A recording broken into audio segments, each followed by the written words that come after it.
I'm using my old time.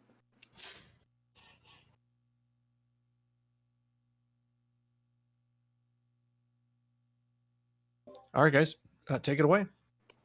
All right, and again, the Zapper Academy is here to dazzle you with NES brilliance.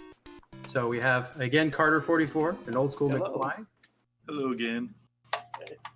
And they are going to do a category that requires a lot of patience and a lot of focus. They're going to do the 500,000 point category in Game B.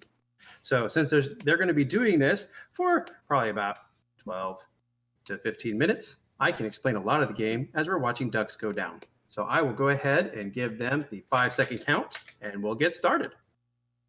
All right. In 5, 4, 3, 2, 1, go.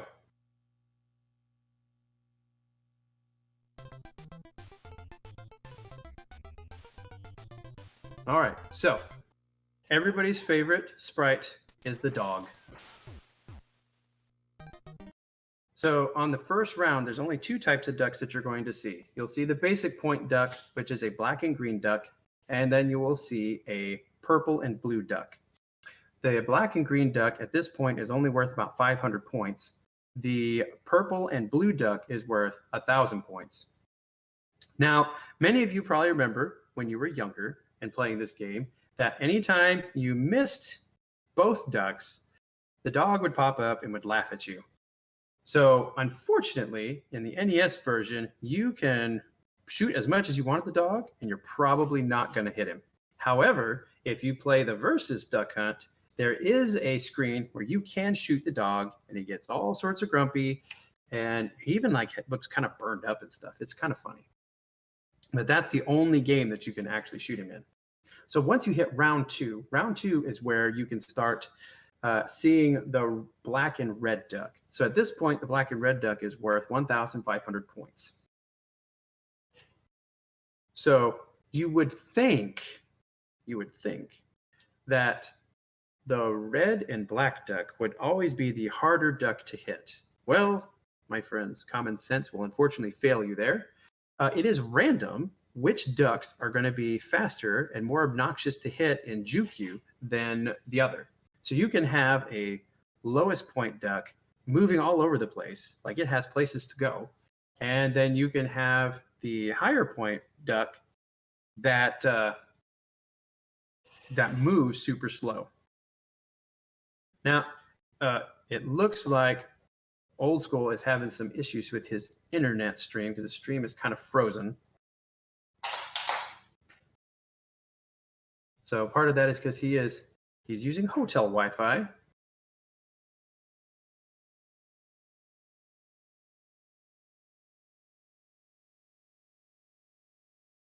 So on Carter's screen, you'll notice that he's finishing up round 4. If we were doing the 100,000 point category, you generally want to, with the 1,000 point bonus, the 10,000 point bonus that you get, that should roll you over the 100,000 points if you're trying to get world record pace for the 100,000 point category. So at 69,000, he's going to be a little off. So he's not going to get 100,000 points.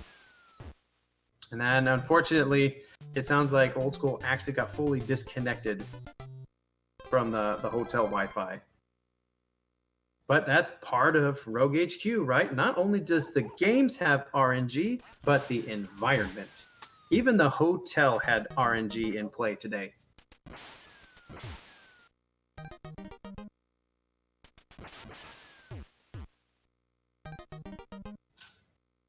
All right, so if we can get him back online, we will try and restart the race.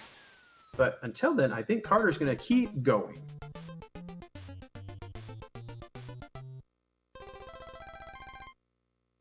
Now, if I caught that right, he did actually get the exactly 100,000 points at the end of round 5. So he did get it at about the right time as far as at the end of the round, but I think he was just a little behind what would have been, a world record pace. But that's approximately when you would want it. So once you get over, I believe it's round 8 or 9 is when the points will change on the ducks, and the ducks will be worth more points. It's also when the ducks start moving a little bit faster, which is why for me the 250,000 point category is as far as I will go. Now for the daring, like Carter and Old School, they will go to the 500,000 points. I think there's now a million point category. If you have about 16 to 20 minutes of your life you have nothing better to do with. And then if you are ultra daring, you can do the 1.5 plus run for the kill screen. So you'll notice in the bottom left-hand corner, there's a round counter. Right now, Carter is in round 8. The round counter only has 2 digits. So once you rolled over from round 99, the game couldn't reconcile it, and then it starts glitching all over the place. But to get that far, there are a lot of rounds where you can't miss a single duck. So that's why for me, I will never attempt kill screen, because I am very worried about my CRT, because those things are getting harder to come by, and I would hate to put a zapper through the screen because I was on round 82 and then missed a duck.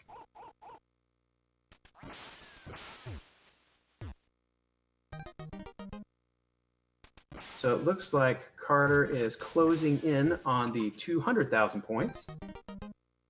So he's about halfway there. Old School still is having a little bit of technical difficulties. So it looks like we may be doing a solo right for the remainder of this race. So the true winner, as in all Rogue HQ games, was RNG. So everybody wants to give RNG a round of applause because it is the true winner today.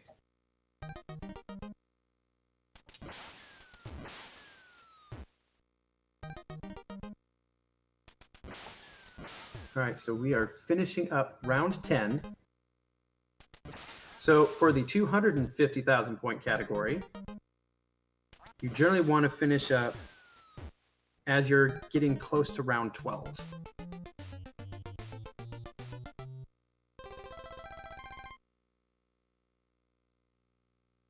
Now you'll notice as he continues on, there's blue bars underneath the ducks.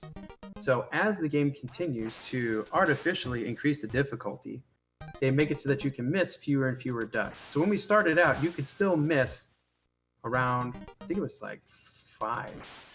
You could miss like 5 ducks, 4 or 5 ducks, and you were still good. But now we're at a point where if he misses 3 ducks, he'll game over. The other thing is, for speedrunning duck hunt, you really want the end of round perfect bonus. That's what allows you to save a lot of time and finish quickly. So, and that becomes more important as the game carries on, because not only do the ducks increase in value, because you'll notice the red and black duck is now worth 3,000 points, but the end of round bonus is also worth more, which is crucial if you're trying to get as good of a time as possible in duck hunt. Granted, that's pretty much like any game that's score-based, right? You want to try and make as few mistakes as possible. You'll notice that the perfect bonus is now, instead of 10,000 points, it is 15,000 points.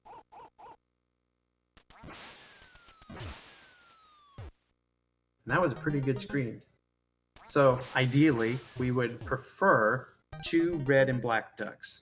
That's going to give you the highest point counter. And again, like I mentioned earlier, there's no real rhyme or reason to which ducks are faster or slower.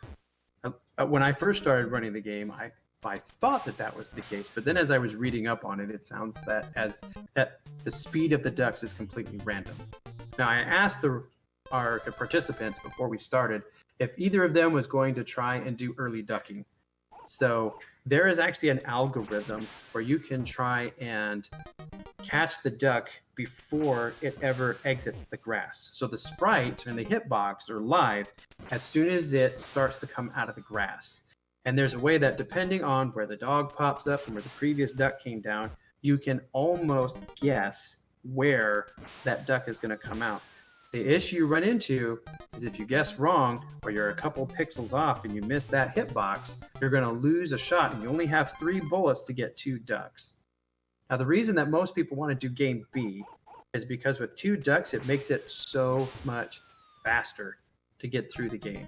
Game A is only 1 duck at a time, and that takes forever. Ain't nobody got time for that, which is why it's a fairly short board compared to the leaderboard for game B. Game B, 100,000 points, is a really easy game to pick up. Pretty much anybody can get to 100,000 points. Now, if you're trying to be competitive, that's where it can become really challenging. And you can even have really good early rounds, and the later rounds can completely hose you over. My best first round, I got 10 purple ducks. That is very rare. You don't get that very often. I've only had it once so far. And then the rest of that run was complete and utter garbage. But I have a great Twitch clip of me overreacting about, oh my goodness, I got 10 purple ducks.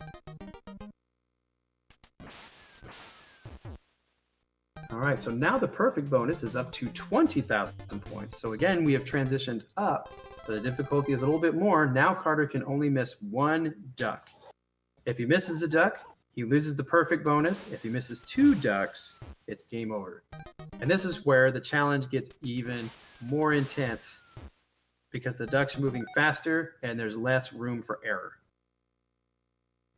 Missing 1 duck isn't too bad, but it's when you know if you've missed one early on in the round, that's what increases your anxiety because you know there's no room for you to miss another duck.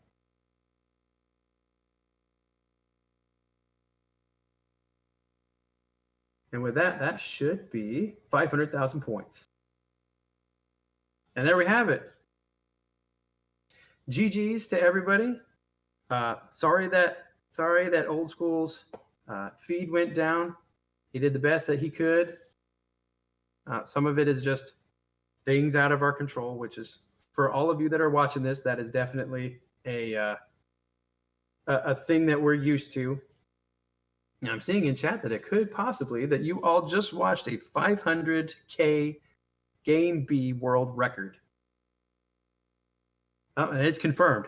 So congratulations, Carter, on getting a world record. That doesn't happen very often in a marathon live, so that's awesome. Congratulations. What we can do is, if the runners want to jump in for a quick minute, you guys can talk about both races and kind of your thoughts and whatnot, and then we'll go from there. Wow. That happened. Well, Carter, congratulations on world record 500,000 points. I doubt you expected that to happen today. I did not. I didn't expect to make it to 500,000. I was not expecting that RNG to work out for me. Thank you very much, everyone. Well, congratulations and GG's. Old School, I'm sorry that you had technical difficulties and had to drop out of the race. But appreciate you trying. Oh, yeah, I think I'm back. But yeah, thanks, everybody, for having us. Definitely wish it would have worked a little better, but yeah, it was still fun. Definitely good to watch Carter get that world record. That was awesome. Thanks. All right, so that is it for us at the NES Zapper Academy. So if you are interested, most of the Zapper games are pretty easy to come by. They were not super popular. So at most of the retro game stores, you can get them fairly cheap or catch them on eBay for not a whole lot. None of them are anywhere close to Little Samson in price. And most of the categories are fairly quick to run. So like Freedom Force is generally about 4 minutes. Hogan's Alley, 50,000 points is about 4 minutes. Barker Bills is around 4 minutes. So it's not a lot of time to invest. But the thing is, learning the game is only part of the fun. It's wrestling with the RNG to try and get that perfect run. That's what's the fun of running an NES Zapper game. So if any of you are interested, we have a Discord for the NES Zapper Academy. You can jump on to speedrun.com. We have links there. You can jump on in, and whatever Zapper game you're interested in, we've got people that have run it and are more than willing to help you with it. So with that, any final thoughts from the two competitors? Go shoot some ducks. Yeah.